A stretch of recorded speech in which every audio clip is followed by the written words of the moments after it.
Hello guys, this Ali Solanki और आज के इस वीडियो में हमारे साथ है hi, I am Gauri Manoj. मैं अभी जस्ट यूट्यूब स्पेस को ज्वाइन की हूँ। My channels name is Gaur से।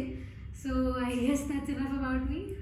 सो ओके, आज का इस वीडियो हम इसमें बात करेंगे कि how to speak English fluently. इसलिए मैं ये वीडियो में स्पेसिफिकली हिंदी में बात कर रहा हूँ, बल्कि all of my content on my YouTube channel वो सब इंग्लिश में है। ये इसमें थोड़ा हिंदी इंग्लिश का मिक्स आएगा एंड इसमें स्पेसिफिकली हम हमारे एक्सपीरियंसेस के बारे में बात करेंगे। गौरी जो आई थिंक कॉन्वेंट स्कूल से ही पढ़ी है, सो उनकी इंग्लिश तो बहुत ज़्यादा अच्छी है। मेरी इंग्लिश तभी इम्प्रूव हुई थी जब मैं यूट्यूब चालू किया था, I think around 2 years back. And यही मोटिव था कि इंग्लिश इम्प्रूव करनी है, कॉन्फिडेंस बिल्ड करना है इन front of camera.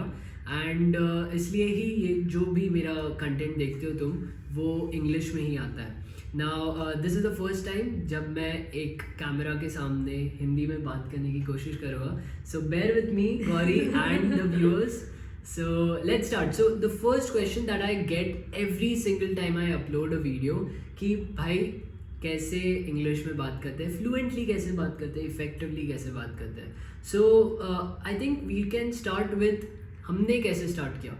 So Gauri, do you want to go ahead कि स्टार्ट कैसे हुआ था इंग्लिश लैंग्वेज? सो जैसे मैं मेंशन किया, I was from a convent school. हमारे यहाँ पे इतना स्ट्रिक्ट रूल था कि कॉरिडोर्स हो, रिसेस हो, we have to speak in English. मतलब हिंदी अगर सुन लिया तो पनिशमेंट मिल जाती थी। तो it was mandatory for us, we had no choice, English तो होना ही था। तो मे बी मेरा जर्नी वहाँ से स्टार्ट हुआ।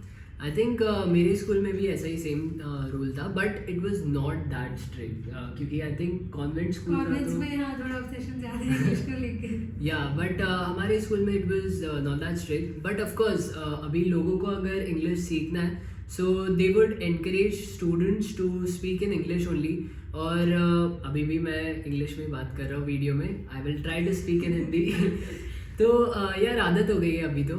सो हाँ, यही होता है कि once you start speaking in English, लोगों से जब आप इंग्लिश में बात करना स्टार्ट कर देते हो, वो अपने आप एक फ्लो आने लग जाता है। इफ़ यू आर स्टक, मेरे साथ बहुत स्टार्टिंग में बहुत ज़्यादा होता था कि मैं इंग्लिश वर्ड्स को रिकलेक्ट नहीं कर पाता था। एंड आई थिंक वो सबके साथ में होता है, इट्स नॉट समथिंग कि सिर्फ मेरे साथ होता है या सिर्फ आपके साथ होता है। उसके लिए आई थिंक जैसे जैसे तुम प्रैक्टिस करोगे लोगों के साथ बात करना, स्पेशली योर फ्रेंड्स के साथ बात करना स्टार्ट करोगे ना, क्योंकि फ्रेंड्स है ना तुम्हारे खुद के लेवल पे, दे हैव नॉट, स्पेशली आपके जो स्कूल के फ्रेंड्स रहेंगे, क्योंकि वो लोग भी वही सीख रहे हैं जो तुम सीख रहे हो। एग्जैक्टली। सो जो वर्ड्स तुम्हें आ रहे हैं, जो वोकैबुलरी तुम्हारी है, वो उनके साथ में यूज करोगे तो they will understand and plus उधर से सीख पाओगे तुम वो तो साथ में जो है ग्रोथ होती है सबकी। एग्जैक्टली।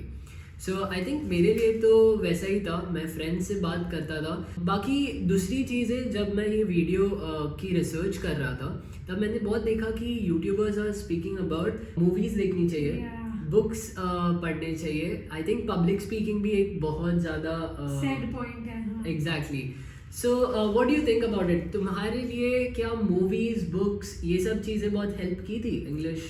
आई डोंट नो, अभी आप लोगों को I think this is crazy, but when it comes to movies, मैं हॉलीवुड मूवीज बिल्कुल नहीं देखती। मतलब बहुत कम, जैसे टाइटैनिक हो गया, बड़ा फेमस मूवी है, वो सब देखा है मैंने। उसके अलावा I don't watch anything. So I am the youngest in my house. तो मेरी एक दीदी है, उनका इंग्लिश बहुत ज़्यादा स्ट्रॉन्ग है, she is very fond of languages. तो मुझे अगर डांट भी पड़ती थी घर पे, मॉम डैड दीदी सब इंग्लिश में ही डांटते थे मुझे बचपन से। It was made a point. तो मूवीज मेरे लिए तो हेल्प नहीं की, लेट्स सी, मतलब दूसरों को करती हूँ। आई थिंक मेरे लिए भी सेम चीज़ थी। मूवीज, बुक्स में बहुत रीड करता था बचपन से ही। मेरी मॉम ने वो एक हैबिट ही बना दी थी कि सोने से पहले you have to read a book. And उससे शायद से थोड़ी बहुत हेल्प हुई रहेगी अगर बुक से हेल्प होती है तो। बट आई फील इतना हेल्प नहीं होता है, मतलब मूवीज बुक से इतना हेल्प नहीं होता है। स्पेशली जब तुम पब्लिक स्पीकिंग करते हो, आई थिंक वो थोड़ा बहुत हेल्प कर लेता है, क्योंकि मैं मेरे फर्स्ट स्टैंडर्ड से मैं पब्लिक स्पीकिंग कर रहा हूँ। एलोक्यूशंस होते थे, डिबेट्स होते थे, वो सब में मैं पार्टिसिपेट करता था। उससे कॉन्फिडेंस बहुत बिल्ड होता है। जैसे मैं अभी कॉन्फिडेंस बिल्ड करने के लिए, कैमरा के सामने मेरा कॉन्फिडेंस इतना नहीं था, तो वो बिल्ड करने के लिए अभी जैसे मेरी हिंदी इतनी स्ट्रांग नहीं है, specially when it comes to camera के सामने या बट वो दिखता नहीं है, वो इतना दिखता नहीं है क्योंकि मेरा कॉन्फिडेंस है अच्छा खासा कैमरा के सामने। सो वो एक चीज़ बिल्ड कर सकते हो, कॉन्फिडेंस बिल्ड करो। मूवीज बुक्स तो चलती रहेगी, वो साइड साइड में रखो, but speak to real people, लोगों के साथ इंग्लिश में बात करो, तब जाके तुम्हारी इंग्लिश बेटर होगी। पब्लिक स्पीकिंग का एक एस्पेक्ट ये है कि when you signed up for public speaking, तुम्हारे सामने तुम्हारे लोग नहीं है, 100 अनजान लोग हैं, तो that time you are pressurized by yourself to be at your best. तो वो ऑटोमेटिकली हम लोग ज़्यादा फोकस करने लगते हैं and we end up being the best version of ourselves. या आई थिंक क्योंकि फ्रेंड्स के सामने जब तुम बात करते हो तो वो एक ही बंदा जज कर रहा है तुम्हें, एक मिस प्रोनाउंसिएशन हो गया तो वो बता देगा कि भाई ऐसे बात करते हैं या इसका ये मीनिंग तो शायद से ये बोल रहा है। बट जब तुम एक ऑडियंस के सामने बात कर रहे हो तभी बहुत सारे लोग तुम्हें सुन रहे हैं एंड तभी बहुत ज़्यादा कॉन्फिडेंस चाहिए रहता है and you automatically prepare for it. तुम पूरा रट्टा मार लोगे स्क्रिप्ट, मतलब चाट लोगे कि भाई किस रात को भी उठा के कोई पूछेगा ना, you will be able to speak. So उसके वजह से आई थिंक वो बूस्ट मिलता है। Now the next point that I want to talk about here is tools कौन से यूज़ करते हैं, जैसे apps बहुत सारे लोग यूज़ करते हैं। So तुमने कभी कोई tools यूज़ किया है? मैंने अभी तक फॉर इंग्लिश पर से यूज़ नहीं किया है, बट फ्रेंच एंड ऑल जब आता है तो I have use certain apps, but उसमें भी not a very vivid user. Okay, मेरे लिए भी सेम चीज़ थी। इंग्लिश के लिए स्पेसिफिकली यूज़ नहीं किया है, बट आई थिंक हम लोग ने शायद इसलिए यूज़ नहीं किया क्योंकि हमारे फ्रेंड सर्कल में लोग थे जो इंग्लिश में करते थे। इवन दो हमारे में शायद इतना इंग्लिश डेवलप नहीं हुआ था at the stage where there English was develop, but फिर भी वो पीयर प्रेशर में आके we used to speak in English उनके साथ में। बट इसका एक नेगेटिव साइड भी है, you know, we tend to speak in front of people, but there are people जिनको ना पीयर प्रेशर की वजह से they don't, by the fear of being judged, तो वो नहीं करना चाहिए। You should hang out with people जिनको you know you can openly speak English. नहीं हमारे I think I can speak from your side as well कि हमारे फ्रेंड्स में ऐसे नहीं था। Everyone used to push and कि अच्छे से कर पाओ, इवन इफ मिस प्रोनाउंसिएशंस होते थे तो वो ऐसे नहीं होता था कि भाई कुछ गलत बोल दिया है, you just have to improve on it, correction कर दो फिर आगे से। हाँ एग्जैक्टली।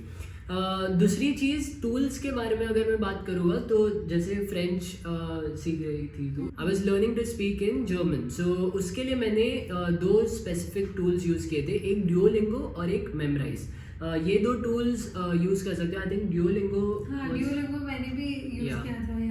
सो ये दो टूल्स एक बार देख लेना, बहुत अच्छे हैं एंड वेरी इंटुइटिव, बहुत ऐसे गेमिफाई कर देते हैं एक्सपीरियंस को, तो वो एक बार चेक कर लेना। बाकी the last point that I want to talk about here is talk in front of mirror. तो ये चीज़ ना, ये स्पेसिफिकली मेरी एक स्टोरी है। तो मैं I don't think if I have told you this, but बचपन में whenever I had some public speaking event to go to या कुछ भी होता था, I used to stand in front of the mirror and पूरा जो स्क्रिप्ट था मैं स्क्रिप्ट बाजू में रखता था, पहले रट्टा मार लेता था पूरी स्क्रिप्ट एंड देन मिरर के सामने बैठ के I used to practice on my oratory skills. तो ओरेटरी स्किल्स मतलब क्या होता है कि कौन से वर्ड्स पे प्रेशर डालना है, कौन से वर्ड्स पे प्रेशर नहीं डालना है, वो सब चीज़ें जो होती है एग्जैक्टली वो बहुत हेल्प करती है, क्योंकि once you develop that skill वो फिर कोई भी लैंग्वेज में यूज़ कर सकते हो। You can use it in English, you can use it in Hindi, you can use it in any language. और वो एक बार बिल्ड हो गई ना, तो इमोशंस जब आपको कन्वे करने हैं तो वर्ड्स की इतनी ज़रूरत नहीं पड़ती है। जैसे मैं अभी एग्जैक्टली जैसे मैं अभी हाथ यूज़ कर रहा हूँ या जैसे मैं कोई वर्ड्स पे एकदम प्रेशर डाल के बात कर रहा हूँ, तो जब ये सब चीज़ें आ जाएगी ना तो आई थिंक वर्ड्स या वोकैबुलरी इतनी लिमिटेड भी रहेगी तो भी तुम बात कर पाओगे। एग्जैक्टली। दूसरी चीज़ एक और मैं बात करना चाहता हूँ कि talking in front of mirror can also help you in other things. So I think most of the people, of course हर टाइम तो कॉम्पिटिशन्स नहीं होते। So there is one more thing that you can do is रोज सुबह में, I think तुम भी start कर सकते हो वैसे फॉर लर्निंग फ्रेंच। क्या कर सकते हो तुम कि रोज सुबह में जब भी तुम उठोगे तो प्लान योर डे आउट कि दिन में क्या करना है। वो सब लिखने के बदले you just stand in front of the mirror और जस्ट नरेट। या तो उससे क्या होता है कि तुम्हारा दो चीज़ हो रहा है, एक तो लैंग्वेज इंप्रूव हो रहा है। एग्जैक्टली एंड दूसरा प्लान भी हो रहा है, Yeah. पूरा डे का प्लान आ जा रहा है। और डरो मत, मेरे सब कंटेंट में इंग्लिश में ही बात करूँगा, only this one was for Hindi. So हमारा तो ठीक है, हम बचपन से Yeah. इंग्लिश बोलते आ रहे हैं ऑल दैट। उनके लिए for people who are starting from now Yeah, yeah. From scratch, उनके Hmm. लिए क्या करना चाहिए? लाइक क्या करना चाहिए? I think your channel is in Hindi and English, right? Yes या मूवीज को तो इसने डिस कर ही लिया है, तो आज से कि subscribe to his channel, all his content is in English plus it is growth oriented, तो मतलब तुम्हारा दोनों हो जाएगा। सो या कर लो सब्सक्राइब कर लो, बेल नोटिफिकेशन भी बजा देना, and see you in the next video then.